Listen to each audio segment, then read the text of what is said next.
today's video didn't really have a theme to it. I just curated 3 different posts that I figured y'all might actually enjoy. So go ahead and watch all 3 of them. I actually have a Reddit post, a Facebook post, and a Threads post. So all fairly different. Let me know what you think though. Here are the videos.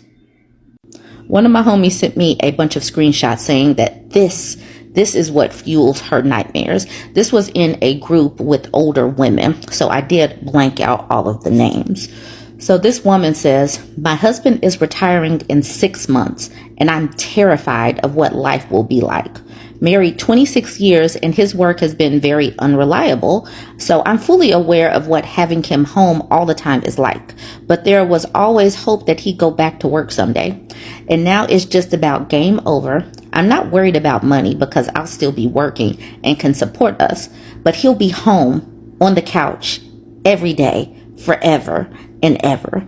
I can't do this. Please share some of your post-retirement marriage stories.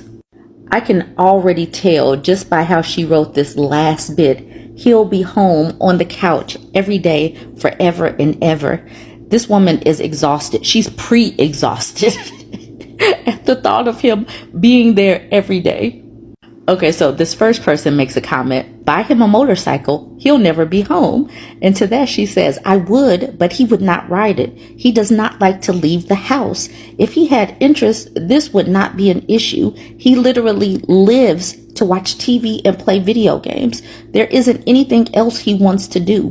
He does not want to travel or volunteer or join a club or play sports or even hang out with friends. I absolutely would buy him a motorcycle if it would get him out of the house. And then she puts a sad face. Okay, so this comment, this woman says, girl, we had to change things up when my husband retired because I knew I would resent him and divorce him if things didn't change. I invited him to stay married to me. That's such a funny way to.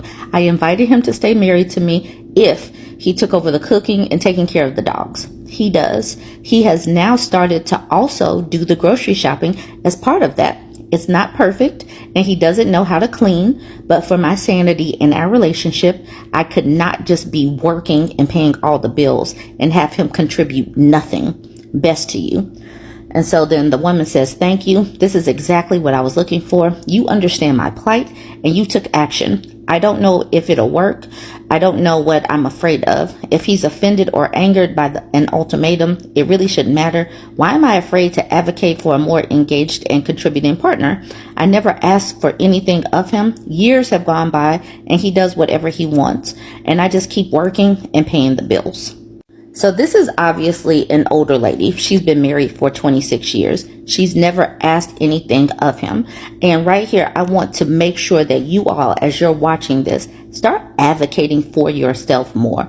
Ask for things. A closed mouth don't get fed. That is what my mama used to say. So make sure you start speaking up. Do not just let things continue to slide. This woman is obviously resentful. You do not want to spend 3 decades of your life with a person, 4 decades, the remainder of your life with the person who you resent. You're either going to have to speak up and be uncomfortable in the moment or be uncomfortable for the rest of your life. Pick the shorter route of uncomfortability. Okay, I know I flubbed that up, but I'm not going to re-record that. All right, so this woman says, I had the same thoughts, was married 20 years. The thought of him being home every day filled me with dread. I am now very happily divorced with a new man who I would love to be retired with. This is one of the reasons why gray divorce is a thing, because these women are simply dreading being at home alone with these people for too long. This is crazy. This woman, the author says, I envy you and every other woman who married the right one. He's not a bad man. We just have nothing in common. Okay, so now this woman says, now's the time for him to enroll for some courses, things he always wanted to do. And the woman says, if he had ambition, I probably would not be fearing this phase of our lives. He's literally a stunted 23-year-old. He has not matured past that point and does not desire to. He plays video games all day and lives on PB&J and Doritos. That right there, oh my God, I understand why she is irritated. PB&J and Doritos, that is a whole mess. Okay, so this woman says, my parents started planning dad's retirement some years before it happened. Where they live, what they do, new division of chores, mutual expectations. I think that really helped them ease into this new phase of life. So, start talking about this with your husband right now. If you will still be working, what will he pick up from your chores? Will he cook dinner regularly, wash clothes? Will he mind the grandkids, the pets, more of the errands? And so then the author says, that makes sense. I just don't think he'll do those things. It's worth a shot though. It's that or divorce. This woman has divorce on the front of her brain. She is already like, sounds like she's about 50% out of the house. She's 50% out of this relationship.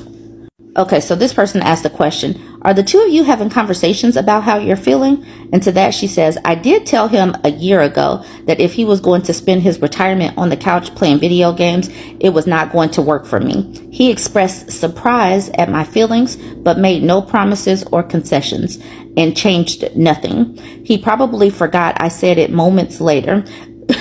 He forgot she said it moments later. He's going to be blindsided. It's like being married to Dory the fish. This poor woman. This person asked, do you have a men's shed or other male interest group in the area he could attend? This woman says he will not leave the house. He has no friends. He does not want friends. He had friends when we met and has alienated them all over the years. They stopped reaching out to him and he's so relieved. He's a true introvert.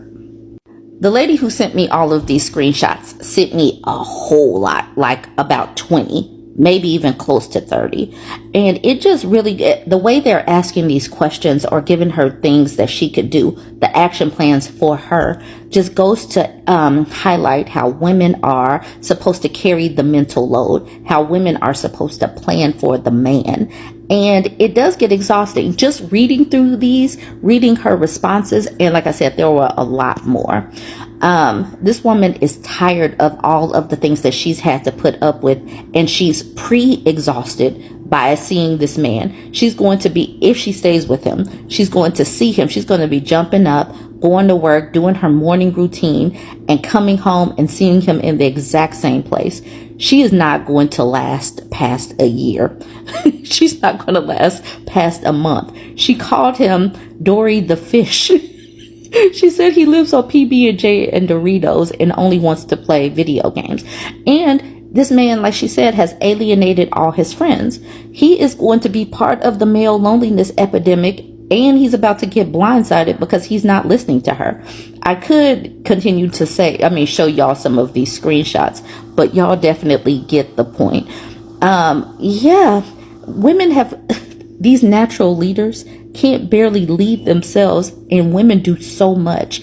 And this just really highlights it. It brings it to the forefront.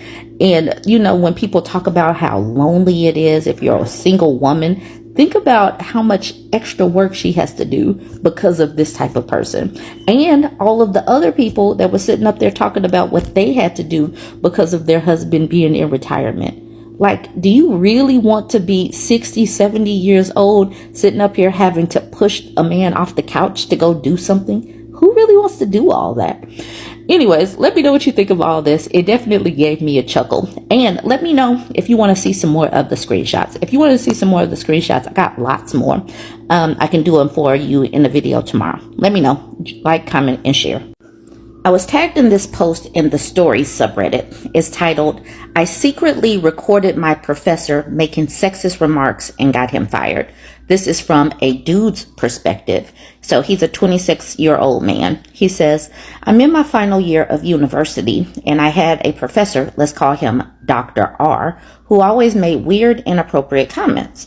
At first, I thought he was just old-fashioned, but over time, I realized he was blatantly sexist.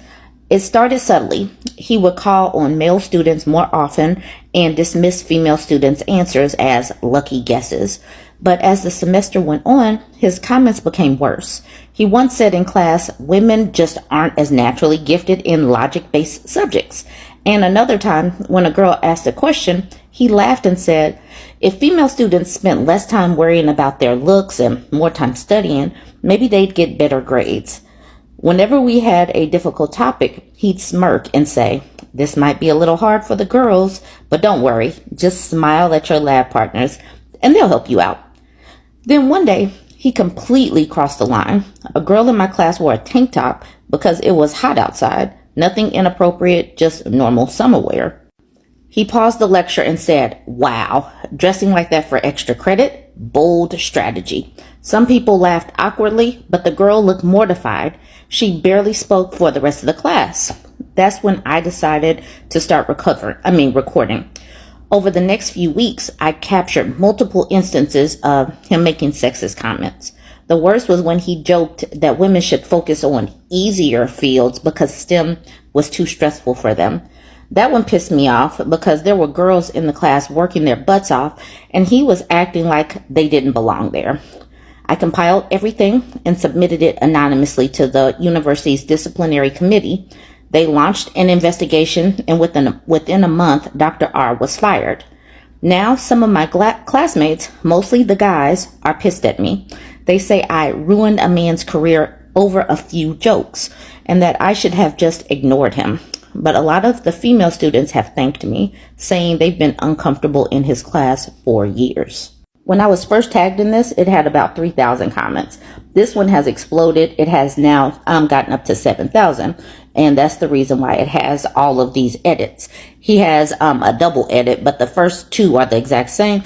It says, "My best friend was cursing the person who got him fired in front of me. I told him it was me, and he told this to everyone around." The next edit: "People, mostly men, who are bashing me in the DMs are the same like my friends." And then the third: "Stop bashing me for someone else's actions. You all couldn't digest that some man could do this." So I was reading through some of the comments yesterday, and some people were just like, "Nah, this didn't happen." But regardless of if this was a real story, a work of fiction, something that ChatGPT put out, this happens. This happens in male-dominated fields, and it happens up and down the ladder, starting with education, because women and girls are definitely systemically put down, discriminated against, and all of that. And that's one of the reasons that keeps women and girls out of these subjects, because of it being male-dominated and people simply thinking that women and girls don't have the mental capacity. So that's number one. This definitely could have happened. And then recording somebody, these people definitely deserve to be caught. I don't understand why so many people get mad at people being caught for doing bad actions.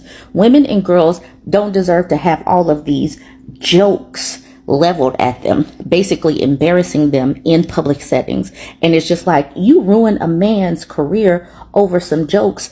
But why does sexism and sometimes racism, why does that have to be a joke that some people, mainly women, typically the minority of the demographic that is in the group, why do those people have to be the ones that just kind of laugh it off?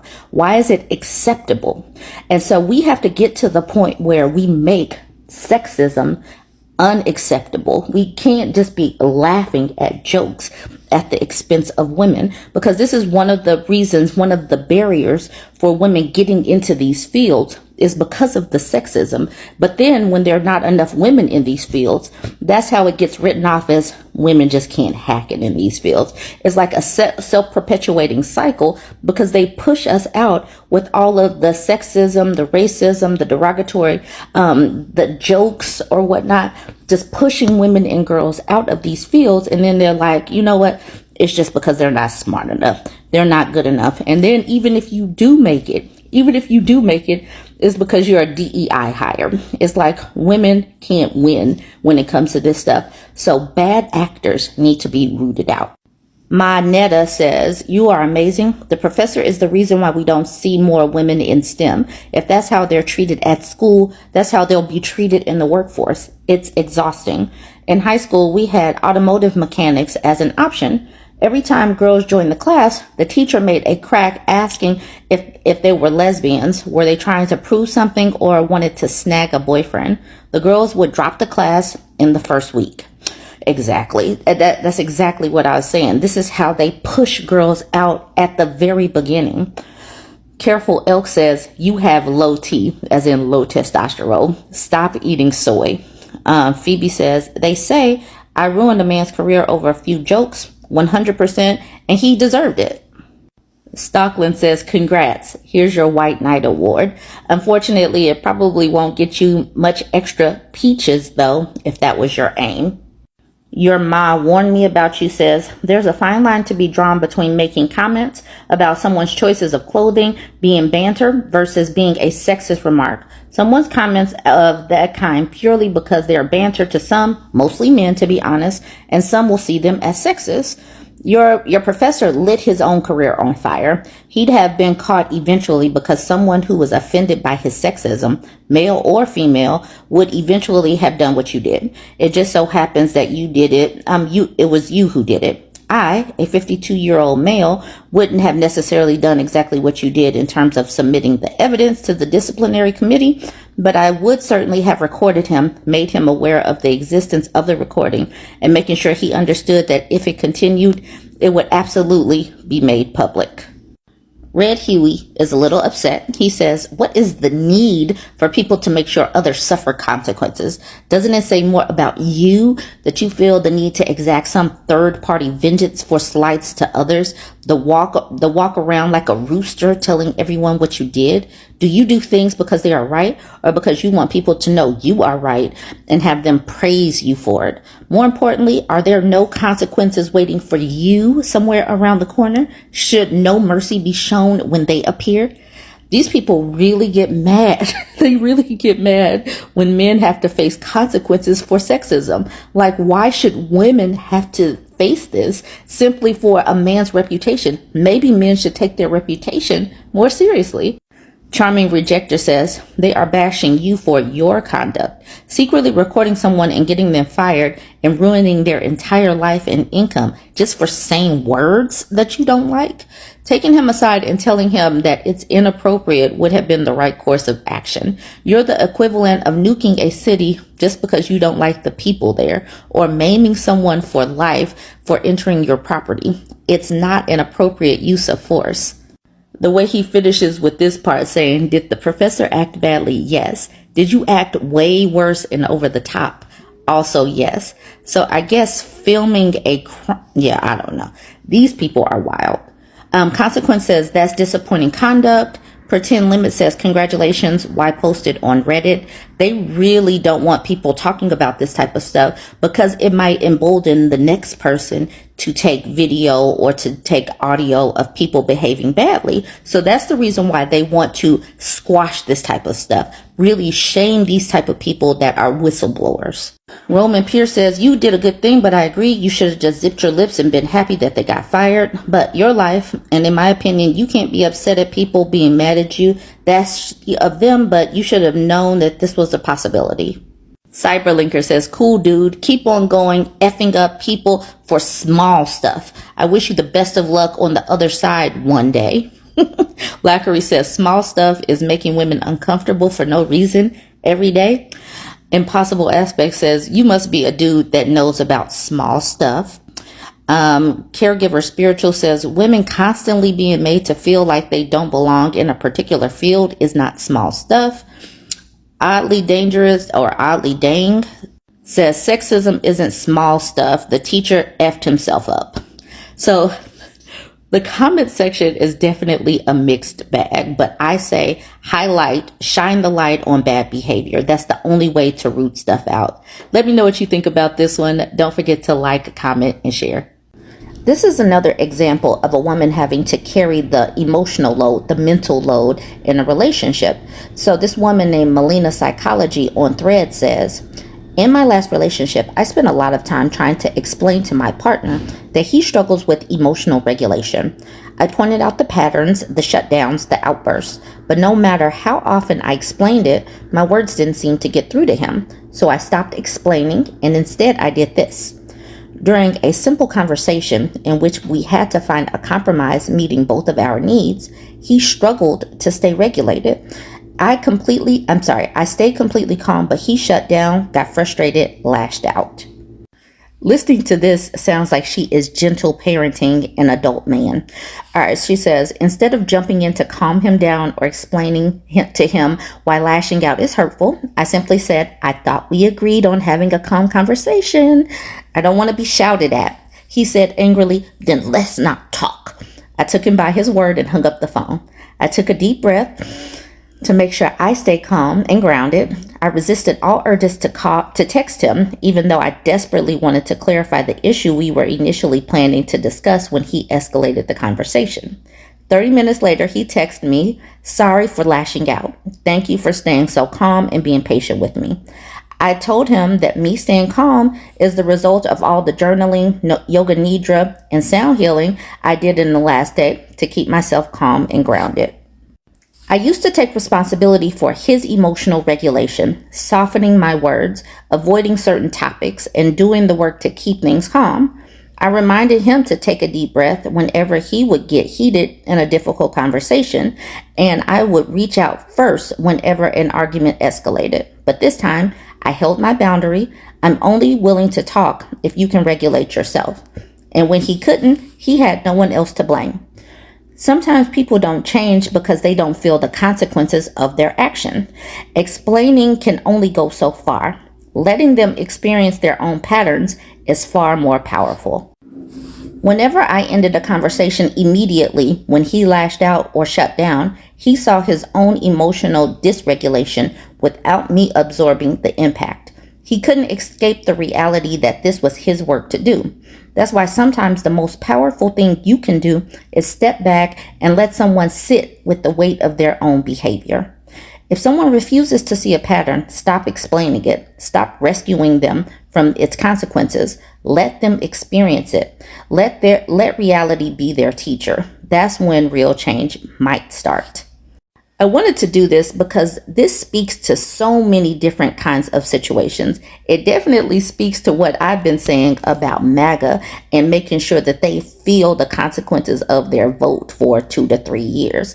Many people need to feel the consequences of their actions because that's the only way that they're going to make any kind of changes. People have got to stop rescuing folks. Make them sit in it for a little while because, like she says, experience is the best teacher. Let reality be their teacher because otherwise they're just going to have people that are always sidestepping or bending or walking on eggshells and tiptoeing around them. This is for different relationships. This is for friendships. This is for familial relationships. It's for all of those types of things. Stop taking responsibility for their actions and changing how you navigate, especially if you can stay away from those people. Stay away from them until they change their patterns. And if they don't change, then that's on them for losing out on you. It's too bad that you have to gentle parent people, but say, I'm not going to talk to you while you're sitting up here hollering at me. Absolutely not. When you can calm down and when we can have a conversation like some adults, then you can call me. But otherwise, we're not going to have this conversation. That does seem very powerful how she did this. But as I was reading it, I'm like, it really does sound like she's talking to a toddler. All right, let's look at some of the comments. Feminist 13 says, honestly, I'm just so over treating men like toddlers. She said the same thing. They fail to learn emotional regulation as a full-grown adult. I dislike that so many of my women friends take on the burden of teaching men what we learned as children. I'm never raising another partner again. That's exactly what she sounded like. I gathered the exact same thing as Feminist 13. Melina says, totally agree. And I would also never get myself into a similar situation again. I learned a lot of valuable lessons, though, and became my most empowered version of myself because of this relationship. But it took a lot of unlearning of patriarchal conditioning and societal norms. Grace Kenyatta says, I would bet you folding money he never went to work and started screaming at his supervisor. Melina says, he didn't scream at me, but raised his voice, and his emotional dysregulation doesn't just affect interactions he has with me. Tina says, I'm currently in this situation with my husband and have been dealing with it for 11 years. I'm so tired of it, and he honestly has no idea. We've had discussions, but he usually just forgets and reverts back. Then he'll do something nice for me and I'll let it slide. It's such a toxic pattern and I'm trying to find a way out. So this man is about to be blindsided because she's ready to get out of this toxic cycle. I'm going to end it with Eve saying, this is ultimately why I left my marriage. He refused to take accountability, blamed me for any breakdown in communication, claimed I always yelled first or he wasn't yelling when he was, etc. Somehow it was always my fault and my responsibility to regulate his behavior. Even after 4.5 years of marriage counseling, nothing changed. We've been divorced for almost 3 years, separated for a full year before that. He still blames me for issues in the marriage and now. He still refuses to see it takes two to argue, two to make it work, etc. When I leave a conversation that he's escalated, he spams me with calls, texts, and emails. Our youngest kid is turning 13 in a couple of months. 5 more years till I can cut my ex out of my life completely. I feel like women are getting quicker with leaving these relationships because it's obviously not healthy to have to keep trying to carry the mental load of another human while doing life for yourself. And I think that women are, now that we're having these conversations in the public square, I don't think that women are going to take it for 2-3 decades, especially as more and more of us are getting our financial footing and all of that, getting our finances together, because what is the purpose? There's no reason to accept this behavior when you can go out and live on your own and be happily ever after with yourself. All right, y'all. Let me know what you think about all of this. Have you had to gentle parent anybody? Have you ever seen anything like this? This is definitely very interesting to me. Don't forget to like, comment, and share.